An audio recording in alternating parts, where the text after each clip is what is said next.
ಸರಸ್ವತಿ ಮದುವೆಯಾಗಿ ಕೆಲವು ತಿಂಗಳುಗಳು ಕಳೆದಿದ್ದವು. ಅವಳ ಗಂಡನಿಗೆ ಸರಿಯಾದ ಕೆಲಸವಿಲ್ಲದೆ ಇದ್ದ ಕಾರಣ ಅವರ ಬದುಕು ಸ್ವಲ್ಪ ತೊಂದರೆಯಲ್ಲಿತ್ತು. ಆದರೂ ಸರಸ್ವತಿ ಏನಾದರೂ ಮಾಡಿ ಮನೆಯನ್ನು ಸರಿಪಡಿಸಿಕೊಂಡು ಬರುತ್ತಿದ್ದಳು. ಈ ನಡುವೆ ಆ ತೊಂದರೆಗಳ ಮಧ್ಯೆಯೂ ಅವಳ ಗಂಡ ಮದ್ಯ ಸೇವನೆಯನ್ನು ಶುರುಮಾಡಿದ್ದ. ದಿನಗಳು ಬದಲಾಗುತ್ತಲೇ ಅವನ ಬಯಕೆ ಹೆಚ್ಚಾಗುತ್ತಲೇ ಹೋಯಿತು. ಬೆಳಿಗ್ಗೆ ಎದ್ದ ಕೂಡಲೇ ಹೊರಟು ಕುಡಿದು ಬರುತ್ತಿದ್ದ. ಸರಸ್ವತಿ ಎಲ್ಲಾ ಕಡೆಗಳಲ್ಲಿ ಸಣ್ಣ ಸಣ್ಣ ಕೆಲಸಗಳನ್ನು ಮಾಡಿ ಮನೆಯನ್ನು ನಡೆಸಿಕೊಂಡು ಹೋಗುತ್ತಿದ್ದಳು. ಇದರಿಂದ ಅವನಿಗೆ ಇನ್ನು ಸುಲಭವಾಯಿತು. ಇಡೀ ದಿನವನ್ನು ಮಧ್ಯದಲ್ಲೇ ಕಳೆಯುತ್ತಿದ್ದ. ಒಂದು ದಿನ ಏನೋ ಅನಿರೀಕ್ಷಿತವಾಗಿ ಅವನು ಮನೆಯನ್ನು ಬಿಟ್ಟು ಹೋದ. ಈ ವಿಷಯ ಕಾರಣಕ್ಕೆ ಮನೆಗೆ ಬಂದಾಗ ಸರಸ್ವತಿ ಮಾನಸಿಕವಾಗಿ ಬಹಳ ದುಃಖಪಡುತ್ತಾಳೆ. ಮನೆಯಲ್ಲೇ ಕುಳಿತುಕೊಂಡಿರುತ್ತಾಳೆ. ಸರಸ್ವತಿ ಹೆಸರಿಗೆ ಸರಿಹೊಂದುವಂತೆ ಬಹಳ ಮೃದುವಾಗಿ ಮತ್ತು ಎಲ್ಲರನ್ನೂ ಆಕರ್ಷಿಸುವಳು. ಮನೆಯಲ್ಲಿ ಅಳುತ್ತಾ ಕುಳಿತಿರುವ ತಂಗಿಯನ್ನು ನೋಡಿ ವಿಷ್ಣು, ನೀನು ಏಕೆ ಸಣ್ಣ ಮಕ್ಕಳ ಹಾಗೆ ಕಣ್ಣೀರು ಸುರಿಸುತ್ತಿದ್ದೀಯಾ? ನೀನು ಎಷ್ಟು ದುಃಖಿಸಿದರೂ ಬಿಟ್ಟು ಹೋದ ವ್ಯಕ್ತ ಮತ್ತೆ ಮರಳುವುದಿಲ್ಲ ಅಂತ ತಂಗಿಯನ್ನು ಸಮಾಧಾನಪಡಿಸಲು ಹೋಗುತ್ತಾನೆ. ನಾನು ಏನು ತಪ್ಪು ಮಾಡಿದ್ದೆ ವಿಷ್ಣು? ಭಗವಂತ ನನಗೆ ಮೊದಲಿಂದಲೂ ಕಷ್ಟಗಳನ್ನೇ ಕೊಟ್ಟಿದ್ದಾನೆ. ಗಂಡನನ್ನು ಕಳೆದುಕೊಂಡರೂ ಹೇಗೋ ಬದುಕನ್ನು ತೊಂದರೆ ಪಟ್ಟು ನಡೆಸುತ್ತಿದ್ದೆ. ಈಗ ನನ್ನನ್ನು ಅವನಿಂದ ದೂರ ಮಾಡಿದ್ದಾನೆ. ಭಗವಂತ ನನಗೆ ಇಂತಹ ದುಃಖವನ್ನು ನೀಡಬಾರದಿತ್ತು. ನನ್ನ ಬೇಸರವನ್ನು ಯಾರೊಂದಿಗೆ ಹಂಚಿಕೊಳ್ಳಲಿ? ನಾನು ಯಾರ ಜೊತೆಗೆ ಬದುಕಬೇಕು ಅಂತ ಕಣ್ಣೀರು ಹರಿಸುತ್ತಿರುತ್ತಾಳೆ. ಆಗ ವಿಷ್ಣು, ನೀನು ಚಿಂತೆ ಮಾಡಬೇಡ. ನೀನು ಏನು ಏಕೆ ಒಬ್ಬಳು? ನಿನ್ನೊಂದಿಗೆ ನಾನಿರುತ್ತೇನೆ. ಇಂತಹ ಸಣ್ಣ ವಿಚಾರಗಳಿಗೂ ಬೇಸರಪಡಬೇಡ. ನೀನು ಸ್ವಲ್ಪ ಶಾಂತವಾಗಿರು. ನನಗೆ ಸಣ್ಣ ಕೆಲಸವಿದೆ, ನಾನು ಹೋಗಿ ಬರುತ್ತೇನೆ ಅಂತ ಅಲ್ಲಿಂದ ಹೊರಡುತ್ತಾನೆ. ವಿಷ್ಣು ಹೇಳಿದ ಮಾತಿಗೆ ಸ್ವಲ್ಪ ಧೈರ್ಯಗೊಂಡಳು ಸರಸ್ವತಿ. ತಾನು ಮನೆಯ ಕೆಲಸಗಳಲ್ಲಿ ತೊಡಗಿ ತನ್ನ ದುಃಖವನ್ನು ಸ್ವಲ್ಪ ಮರೆಯಲು ಯತ್ನಿಸುತ್ತಾಳೆ. ಹೀಗೆ ಒಂದು ದಿನ ಪಟ್ಟಣದ ನದಿಯ ತೀರದಲ್ಲಿ ಬಟ್ಟೆಗಳನ್ನು ತೊಳೆಯುತ್ತಾ ಕುಳಿತಿರುತ್ತಾಳೆ. ಆಗ ವಿಷ್ಣು ಕೈಯಲ್ಲಿ ಒಂದು ಪ್ಲಾಸ್ಟಿಕ್ ಬ್ಯಾಗ್ ಹಿಡಿದುಕೊಂಡು ಆ ದಾರಿಯಲ್ಲೇ ಬರುತ್ತಾನೆ. ಸರಸ್ವತಿ ನದಿಯ ಬಳಿ ಕುಳಿತು ಬಟ್ಟೆಗಳನ್ನು ತೊಳೆಯುವುದರಲ್ಲಿ ಮಗ್ನಳಾಗಿರುತ್ತಾಳೆ. ಹಾಗೆ ಕುಳಿತಿರುವಾಗ ಅವಳ ಸೌಂದರ್ಯ ವಿಷ್ಣುಗೆ ಕಾಣಿಸುತ್ತದೆ.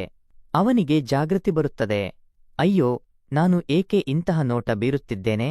ಅವಳನ್ನು ಈ ರೀತಿ ಗಮನಿಸುವುದು ತಪ್ಪು ಅಂತ ಆಲೋಚಿಸಿ ಅವಳ ಬಳಿ ಹೋಗುತ್ತಾನೆ. ಅಲ್ಲಿಗೆ ಬಂದ ತಂಗಿಯ ಸ್ನೇಹಿತನನ್ನು ನೋಡಿ ಸರಸ್ವತಿ, ವಿಷ್ಣು, ಈಗ ಬಂದೆಯಾ ಅಂತ ಕೇಳುತ್ತಾಳೆ. ಏನೂ ಇಲ್ಲ, ಸುಮ್ಮನೆ ನಿನ್ನೊಂದಿಗೆ ಮಾತನಾಡಿ ಹೋಗೋಣ ಅಂತ ಬಂದೆ ಅಂತ ವಿಷ್ಣು ಹೇಳುತ್ತಾನೆ. ಹೌದಾ, ಕೈಯಲ್ಲಿ ಏನದು? ಏನೋ ಬ್ಯಾಗ್ ಇದೆ ಅಂತ ಕೇಳುತ್ತಾಳೆ. ತಂಗಿ, ನನ್ನ ಸ್ನೇಹಿತ ಇತ್ತೀಚೆಗೆ ಮದುವೆಯಾಗಿದ್ದ. ಅವನಿಗೆ ಬೇಕಾದ ವಸ್ತುಗಳನ್ನು ತರಲು ನನಗೆ ಲಿಸ್ಟ್ ಕೊಟ್ಟಿದ್ದ. ನಾನು ಈಗ ದೊಡ್ಡ ಅಣ್ಣನಿಗೆ ಹೋಗಿ ಅದನ್ನು ತಂದೆ. ಹೀಗೆ ಹೋಗುತ್ತಾ ದಾರಿಯಲ್ಲಿ ನಿನ್ನೊಂದಿಗೆ ಮಾತಾಡಿ ಹೋಗೋಣ ಅಂತ ಬಂದೆ ಅಂತ ಹೇಳುತ್ತಾನೆ. ಹೌದಾ? ಅಂದ ಹಾಗೆ ಆ ಬ್ಯಾಗ್ನಲ್ಲಿ ಏನಿದೆ? ನಾನು ಒಮ್ಮೆ ನೋಡೋಣ ಅಂತ ಅವನ ಕೈಯಿಂದ ತೆಗೆದುಕೊಂಡು ತೆರೆದು ನೋಡಿದಾಗ ಒಮ್ಮೆ ಅವಳಿಗೆ ಆಶ್ಚರ್ಯವಾಗುತ್ತದೆ. ವಿಷ್ಣು, ನಿಜ ಹೇಳು, ಇದು ನಿನ್ನ ಸ್ನೇಹಿತನಿಗೆ ಬೇಕು ಅಂತ ತೆಗೆದುಕೊಂಡೆಯಾ ಅಥವಾ ನೀನು ಇದನ್ನು ನನಗಾಗಿ ತಂದೆಯಾ ಅಂತ ಕೇಳುತ್ತಾಳೆ. ಅದಕ್ಕೆ ಏಕೆ ಹೀಗೆ ಕೇಳುತ್ತಿದ್ದೀಯಾ ಅಂತ ಅವನಿಗೆ ಸರಿಯಾಗಿ ತಿಳಿಯುವುದಿಲ್ಲ. ಬಹುಶಃ ತಂಗಿಗೆ ಇದು ಅಗತ್ಯವಿರಬಹುದು ಅಂತ ಭಾವಿಸಿ, ನಿನಗೆ ಬೇಕಿದ್ದರೆ ಇಟ್ಟುಕೋ, ಅದಕ್ಕೆ ನಾನು ಅವನಿಗೆ ಮತ್ತೊಂದನ್ನು ಖರೀದಿಸಿಕೊಡುತ್ತೇನೆ ಅಂತ ಹೇಳುತ್ತಾನೆ. ಏಕೆ ಈ ರೀತಿ ಅರ್ಥವಿಲ್ಲದ ಮಾತುಗಳನ್ನು ಹೇಳುತ್ತೀಯಾ ವಿಷ್ಣು? ಅದನ್ನು ತೆಗೆದುಕೊಂಡು ನಾನು ಏನು ಮಾಡಲಿ ಅಂತ ಕೇಳುತ್ತಾಳೆ. ಹೀಗೆ ಏಕೆ ಹೇಳುತ್ತಿದ್ದೀಯಾ? ಅಷ್ಟಕ್ಕೂ ಆ ಬ್ಯಾಗ್ನಲ್ಲಿ ಏನಿದೆ ಅಂತ ಕೇಳುತ್ತಾನೆ ವಿಷ್ಣು. ನಾನು ನನ್ನ ಬಾಯಿಂದ ಹೇಳಲು ಸಾಧ್ಯವಿಲ್ಲ, ಬೇಕಿದ್ದರೆ ನೀನೇ ನೋಡು ಅಂತ ವಿಷ್ಣುಗೆ ಆ ಬ್ಯಾಗನ್ನು ಕೊಡುತ್ತಾಳೆ. ಆಗ ವಿಷ್ಣು ಆ ಬ್ಯಾಗನ್ನು ತೆರೆದು ನೋಡುತ್ತಾನೆ. ಆಗ ಅವನಿಗೆ ಸರಸ್ವತಿ ಏಕೆ ಹಾಗೆ ಮಾತನಾಡುತ್ತಿದ್ದಳು ಅಂತ ಗೊತ್ತಾಗುತ್ತದೆ. ಅಯ್ಯೋ, ಅದರಲ್ಲಿ ಏನಿದೆ ಅಂತ ನಾನು ನಿಜವಾಗಿಯೂ ಪರಿಶೀಲಿಸಿರಲಿಲ್ಲ. ಆ ಲಿಸ್ಟನ್ನು ಮೊದಲೇ ನೋಡಬೇಕಿತ್ತು. ಅವನಿಗೆ ಬೇಕಾದ ವಸ್ತು ಇರಬಹುದು ಅಂತ ನಾನು ಸುಮ್ಮನಿದ್ದೆ. ತೊಂದರೆ ಪಡಬೇಡ, ಅದಕ್ಕೆ ನಾನು ನಿನಗಾಗಿ ತಂದಿಲ್ಲ ಅಂತ ಹೇಳುತ್ತಾನೆ ವಿಷ್ಣು. ಆಗ ಸರಸ್ವತಿ, ಬಿಡು ಬಿಡು ವಿಷ್ಣು, ನಾನು ನಿನಗೆ ಒಂದು ಮಾತು ಹೇಳಬೇಕು ಅಂತ ಹೇಳುತ್ತಾಳೆ. ಹೇಳು ತಂಗಿ ಅಂತ ಕೇಳಿದ ವಿಷ್ಣು. ವಿಷ್ಣು, ಆದರೆ ನಿನ್ನ ಬಳಿ ಹೇಗೆ ಹೇಳಲಿ ಗೊತ್ತಿಲ್ಲ, ಆದರೂ ಹೇಳುತ್ತೇನೆ, ಆದರೆ ನೀನು ತಪ್ಪಾಗಿ ಭಾವಿಸಬೇಡ ಅಂತಾಳೆ. ತಂಗಿ, ನನ್ನೊಂದಿಗೆ ಏಕೆ ಈ ರೀತಿ ಮಾತನಾಡುತ್ತಿದ್ದೀಯಾ? ನೀನು ಏನು ಕೇಳಬೇಕು ನನ್ನನ್ನು ನೇರವಾಗಿ ಕೇಳು ಅಂತ ಹೇಳುತ್ತಾನೆ ವಿಷ್ಣು. ಸರಿ, ನಾನು ಕೇಳುತ್ತೇನೆ, ಆದರೆ ಈಗಲ್ಲ, ಮೊದಲು ಈ ಬ್ಯಾಗನ್ನು ನಿನ್ನ ಸ್ನೇಹಿತನಿಗೆ ಕೊಟ್ಟು ಬಾ ಅಂತ ಹೇಳಿ ಅವಳ ಬಟ್ಟೆಗಳನ್ನು ಒಣಗಿಸಲು ಹೋಗುತ್ತಾಳೆ. ನನ್ನ ತಂಗಿ ನನ್ನನ್ನು ಏಕೆ ವಿಚಿತ್ರವಾಗಿ ನೋಡುತ್ತಿದ್ದಳು? ಮೇಲಾಗಿ ಅವಳ ಕಣ್ಣುಗಳಲ್ಲಿ ಏನೋ ಭಾವನೆ ಕಾಣಿಸುತ್ತಿದೆ. ಬಿಡು, ಆ ತಂಗಿ ಏನು ಹೇಳುತ್ತಾಳೆ ನೋಡೋಣ ಅಂತ ಭಾವಿಸಿ ಅಲ್ಲಿಂದ ಹೊರಡುತ್ತಾನೆ ವಿಷ್ಣು. ಈ ಕಡೆ ಸರಸ್ವತಿ ವಿಷ್ಣು ಬಗ್ಗೆ ಆಲೋಚಿಸುತ್ತಿರುತ್ತಾಳೆ. ನಾನು ನನ್ನ ಬಯಕೆಯನ್ನು ವಿಷ್ಣುಗೆ ಹೇಳಿದರೆ ಹೇಗೆ? ಒಂದು ವೇಳೆ ಹೇಳಿದರೆ ಅವನು ಹೇಗೆ ಪ್ರತಿಕ್ರಿಯಿಸುತ್ತಾನೆ? ಹೇಳದೇ ಇದ್ದರೆ ನನ್ನ ಬಯಕೆಯನ್ನು ತೀರಿಸಿಕೊಳ್ಳುವ ದಾರಿ ಕಾಣಿಸುವುದಿಲ್ಲ. ಬೇರೆಯವರನ್ನು ಹೊರಗಿನವರೊಂದಿಗೆ ಸಂಬಂಧ ಬೆಳೆಸಿಕೊಂಡು ಸಮಸ್ಯೆಗೆ ಸಿಲುಕುವುದಕ್ಕಿಂತ ವಿಷ್ಣು ಜೊತೆಗಿದ್ದರೆ ಉತ್ತಮ. ಎಲ್ಲವೂ ಗುಪ್ತವಾಗಿರುತ್ತದೆ. ಹೀಗೆಲ್ಲ ಆಲೋಚಿಸುತ್ತಿರುವಾಗ ವಿಷ್ಣು ಅಲ್ಲಿಗೆ ಬರುತ್ತಾನೆ. ಹೇಳು ತಂಗಿ, ಏನು ಹೇಳಬೇಕು ಅಂತ ಹೇಳಿದ್ದಲ್ಲವೇ ಅಂತ ಕೇಳುತ್ತಾನೆ. ಆದರೆ ಸರಸ್ವತಿ ಗೊಂದಲದಲ್ಲಿರುತ್ತಾಳೆ. ವಿಷ್ಣು ಮತ್ತೆ ತಂಗಿ ಅಂತ ಕರೆಯುತ್ತಾನೆ. ಅವಳು ಸಣ್ಣ ನಗುವೊಂದಿಗೆ ವಿಷ್ಣು ಕಡೆಗೆ ತಿರುಗುತ್ತಾಳೆ. ಏಕೆ ತಂಗಿ, ನೀನು ಏನೋ ಭಯಪಡುತ್ತಿರುವಂತೆ ಕಾಣುತ್ತಿದ್ದೀಯಾ? ಯಾವುದರ ಬಗ್ಗೆ ಆಲೋಚಿಸುತ್ತಿದ್ದೀಯಾ ಅಂತ ಕೇಳುತ್ತಾನೆ. ಏನೂ ಇಲ್ಲ ವಿಷ್ಣು, ನೀನು ಕರೆದದ್ದು ನನಗೆ ಕೇಳಲಿಲ್ಲ ಅಷ್ಟೇ ಅಂತಾಳೆ. ಸರಿ, ಆದರೆ ನೀನು ಏನು ಹೇಳಬೇಕು ಅಂತ ಭಾವಿಸಿದ್ದೆ ಅಲ್ಲವೇ? ಅದು ಏನು ಅಂತ ಹೇಳು ಅಂತಾನೆ. ಅದು ವಿಷ್ಣು. ಬಿಡು, ಈಗ ಬೇಡ. ಮತ್ತೊಮ್ಮೆ ಯಾವಾಗಲಾದರೂ ಸರಿಯಾದ ಸಮಯ ಬಂದಾಗ ಹೇಳುತ್ತೇನೆ ಅಂತಾಳೆ. ಹೌದಾ, ಹಾಗಲಿ ತಂಗಿ, ನಾನು ನಿನಗೆ ಏನು ಹೇಳಬೇಕು ಅಂತ ಭಾವಿಸಿದ್ದೆ ಅಂತೂ ವಿಷ್ಣು ಕೇಳುತ್ತಾನೆ. ಅವನ ಮಾತನ್ನು ಕೇಳಿ ಸರಸ್ವತಿ ಮತ್ತೆ ಆಲೋಚಿಸಲು ಶುರುಮಾಡುತ್ತಾಳೆ. ವಿಷ್ಣು ನನಗೆ ಏನನ್ನು ಹೇಳಬಹುದು? ನಾನು ಭಾವಿಸಿದಂತೆ ಅವನು ಯೋಚಿಸುತ್ತಿದ್ದಾನೋ? ಅವನಿಗೂ ನನ್ನ ಮೇಲೆ ಆಸಕ್ತಿ ಇದೆಯೋ? ಒಂದು ವೇಳೆ ನನ್ನ ಹಾಗೆಯೇ ಅವನು ಭಾವಿಸಿದರೆ ನನ್ನ ಕೆಲಸ ಸುಗಮವಾಗುತ್ತದೆ. ಹೀಗೆಲ್ಲ ಆಲೋಚಿಸಿ ಏನದು ವಿಷ್ಣು ಹೇಳು ಅಂತ ಕೇಳುತ್ತಾಳೆ. ಆಗ ವಿಷ್ಣು, ಏನೂ ಇಲ್ಲ ಬಾವ, ಹೋಗಿ ಕೆಲವು ಸಮಯವೇ ಆಯಿತು. ನಿನ್ನನ್ನು ಒಬ್ಬಳನ್ನೇ ನೋಡಿದಾಗ ನನಗೆ ತುಂಬಾ ದುಃಖವಾಗುತ್ತದೆ.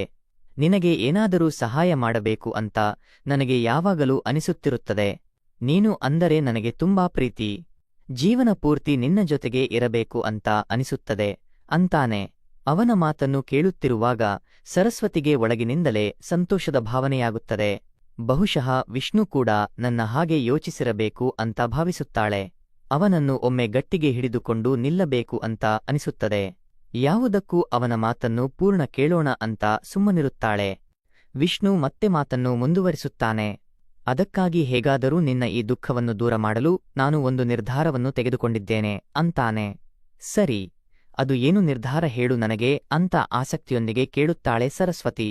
ನಿನಗಾಗಿ ನಾನು ಪಟ್ಟಣದಲ್ಲಿ ಒಂದು ಚೆನ್ನಾದ ಕೆಲಸವನ್ನು ಹುಡುಕಿದ್ದೇನೆ. ಬೆಳಿಗ್ಗೆ 9 ಗಂಟೆಗೆ ಹೋಗಿ ಸಂಜೆ 5 ಗಂಟೆಗೆ ಮರಳಬಹುದು. ತಿಂಗಳಿಗೆ 1 ಲಕ್ಷ ರೂಪಾಯಿ ಸಂಬಳ ಕೊಡುತ್ತಾರೆ. ಅದು ಮಾತ್ರವಲ್ಲ, ನಮಗೆ ಹೊಸ ಸ್ಥಳವಾಗಿರುವುದರಿಂದ ನಿನಗೆ ಹೊಸ ಬದುಕು ಸಿಗುತ್ತದೆ. ಅಲ್ಲಿ ನಿನಗೆ ಚೆನ್ನಾಗಿ ಸಮಯ ಕಳೆಯಬಹುದು. ಅಷ್ಟೇ ಅಲ್ಲ, ಬರುವ ಸಂಬಳದಿಂದ ಬದುಕಿಗೆ ಸ್ವಲ್ಪ ಸಹಾಯವಾಗುತ್ತದೆ. ನೀನು ಕೂಡ ಹಳೆಯದನ್ನು ಮರೆತು ಸ್ವಲ್ಪ ಶಾಂತಿಯಾಗಿ ಇರಬಹುದು ಅಂತ ವಿಷ್ಣು ಹೇಳುತ್ತಾನೆ. ಆ ಮಾತನ್ನು ಕೇಳಿ ಸರಸ್ವತಿಗೆ ಸ್ವಲ್ಪ ದುಃಖವಾಗುತ್ತದೆ. ಇನ್ನೇನನ್ನು ಹೇಳುತ್ತಾನೆ ಅಂತ ಭಾವಿಸಿದರೆ ಇವನು ಹೇಳುತ್ತಿರುವುದು ಬೇರೆಯೇ. ಅವನು ಕೂಡ ನನ್ನ ಹಾಗೆ ಭಾವಿಸಿದ್ದಾನೆ ಅಂತ ನಾನು ಭಾವಿಸಿದ್ದೆ. ಆದರೆ ಇವನು ನನಗೆ ಸಂಪೂರ್ಣ ನಿರಾಸೆಯನ್ನು ನೀಡಿದ ಅಂತ ಆಲೋಚಿಸುತ್ತಾ ಸರಸ್ವತಿ, ನೀನು ಹೇಳಿದ್ದು ಸರಿಯೇ ವಿಷ್ಣು, ಆದರೆ ನನಗೆ ಪಟ್ಟಣಕ್ಕೆ ಹೋಗುವ ಇಚ್ಛೆಯಿಲ್ಲ ಅಂತಾಳೆ. ಆಗ ವಿಷ್ಣು, ನೀನು ಹಾಗೆ ಹೇಳಿದರೆ ಹೇಗೆ ತಂಗಿ? ನೀನು ಪ್ರತಿದಿನ ಮನೆಯಲ್ಲಿ ಕುಳಿತು ದುಃಖಪಡುತ್ತಿರುವುದನ್ನು ನೋಡಲಾರೆ ಅಂತ ಭಾವಿಸಿದ್ದೆ. ನಿನ್ನ ದುಃಖವನ್ನು ಸ್ವಲ್ಪವಾದರೂ ಕಡಿಮೆ ಮಾಡೋಣ ಅಂತ ನಾನು ಅದಕ್ಕಾಗಿ ಪ್ರಯತ್ನಿಸುತ್ತಿದ್ದೇನೆ ಅಂತ ಹೇಳುತ್ತಾನೆ. ನಿನ್ನ ಭಾವ ಹೋದದ್ದಕ್ಕೆ ಮಾತ್ರ ನಾನು ದುಃಖಪಡುತ್ತಿಲ್ಲ. ನನ್ನ ಸಂಕಷ್ಟಕ್ಕೆ ಇನ್ನೊಂದು ಕಾರಣವಿದೆ.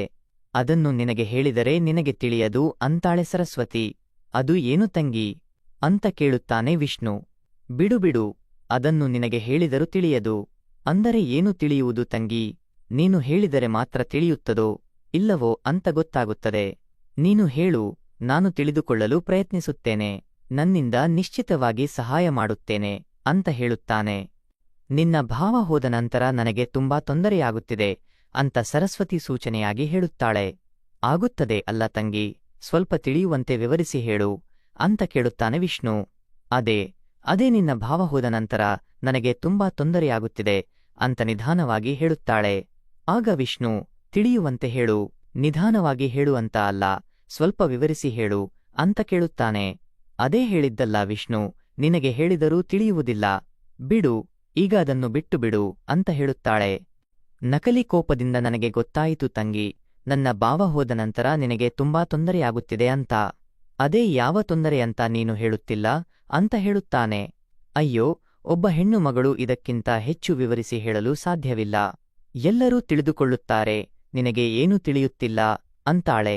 ನೀನು ಹೇಳುತ್ತಿರುವುದನ್ನು ಸ್ವಲ್ಪ ಸ್ಪಷ್ಟವಾಗಿ ಹೇಳಿದರೆ ಯಾರಿಗಾದರೂ ತಿಳಿಯುತ್ತದೆ. ಈ ರೀತಿ ಗೊಂದಲದಲ್ಲಿ ಹೇಳಿದರೆ ಯಾರಿಗೇಗೆ ಅರಿವಾಗುತ್ತದೆ? ಈಗ ನಿನ್ನ ಮನಸ್ಸಿನಲ್ಲಿ ಏನಿದೆ ಅಂತ ನನಗೆ ತಿಳಿಯಬೇಕು. ಸರಿ, ನಿನಗೆ ಹೇಗಾದರೂ ತಿಳಿಯುವುದಿಲ್ಲ. ನಾನು ನಿನಗೆ ಒಂದು ಕೆಲಸ ಹೇಳಿದರೆ ಅದನ್ನು ಮಾಡುತ್ತೀಯಾ ಅಂತ ಕೇಳುತ್ತಾಳೆ. ಹೌದು, ಮಾಡುತ್ತೇನೆ. ಅದನ್ನು ಸ್ವಲ್ಪ ಸ್ಪಷ್ಟವಾಗಿ ಹೇಳು ಅಂತ ನಗುತ್ತಾನೆ ವಿಷ್ಣು. ಹಾಗಿದ್ದರೆ ಇಂದು ರಾತ್ರಿ 9 ಗಂಟೆಗೆ ಸಣ್ಣ ಮಲ್ಲಿಗೆ ಹೂವನ್ನು ತೆಗೆದುಕೊಂಡು ನನ್ನ ಮನೆಗೆ ಬಾ. ಎಲ್ಲಾ ಮಾಹಿತಿ ನಿನಗೆ ತಿಳಿಯುತ್ತದೆ ಅಂತಾಳೆ ಸರಸ್ವತಿ.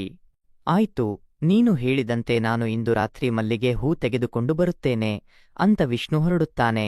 ಆಗ ಸರಸ್ವತಿ ಮನಸ್ಸಿನಲ್ಲಿ ಆಲೋಚಿಸುತ್ತಾಳೆ, ಇವನ ವಯಸ್ಸಿನ ಯುವಕರು ಎಷ್ಟು ವೇಗವಾಗಿರುತ್ತಾರೆ, ಇವನು ಏಕೆ ಇಷ್ಟು ನಿಧಾನವಾಗಿದ್ದಾನೆ ಅಂತ. ರಾತ್ರಿ 9 ಗಂಟೆಯಾಗುತ್ತದೆ. ವಿಷ್ಣು ಮಲ್ಲಿಗೆ ಹೂ ಜೊತೆ ಮನೆಗೆ ಬರುತ್ತಾನೆ.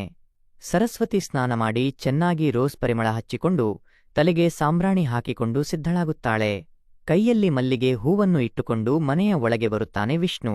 ಬರುವಾಗ ಸರಸ್ವತಿ ಹಚ್ಚಿಕೊಂಡ ಪರಿಮಳ ಚೆನ್ನಾಗಿ ಬೀಸುತ್ತಿರುತ್ತದೆ. ವಿಷ್ಣು ಸರಸ್ವತಿ ಕೋಣೆಗೆ ಬರುತ್ತಾನೆ. ಅವನನ್ನು ನೋಡಿ ಸರಸ್ವತಿ, ಬಂದೆಯಾ ವಿಷ್ಣು? ನಾನು ನಿನಗಾಗಿ ಕಾಯುತ್ತಿದ್ದೆ. ನಿನಗೆ ಮಲ್ಲಿಗೆ ಹೂ ತರಲು ಹೇಳಿದ್ದಲ್ಲ, ತಂದಿದ್ದೀಯಾ ಅಂತಾಳೆ. ಹೌದು, ತಂದಿದ್ದೇನೆ. ಯಾವತ್ತಾದರೂ ನೀನು ಹೇಳಿದ್ದನ್ನು ನಾನು ತರದೇ ಇದ್ದಿದ್ದುಂಟೆ?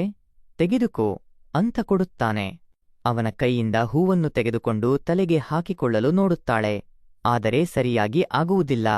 ಆಗ ವಿಷ್ಣುವನ್ನು ಕರೆದು, ವಿಷ್ಣು, ಈ ಮಲ್ಲಿಗೆ ಹೂವನ್ನು ಸ್ವಲ್ಪ ನನಗೆ ಹಾಕುತ್ತೀಯಾ ಅಂತ ಕೇಳುತ್ತಾಳೆ. ಸರಿ ತಂಗಿ ಅಂತ ಅವಳ ಕೈಯಿಂದ ಹೂವನ್ನು ತೆಗೆದುಕೊಂಡು ಅವಳಿಗೆ ಹಾಕುತ್ತಾನೆ. ಇದೆಲ್ಲ ಚೆನ್ನಾಗಿ ಕಾಣುತ್ತದೆ, ಆದರೆ ನಿನ್ನ ಮನಸ್ಸಿನಲ್ಲಿ ಏನಿದೆ ಅಂತ ಹೇಳಲೇ ಇಲ್ಲವಲ್ಲ ಅಂತ ಕೇಳುತ್ತಾಳೆ.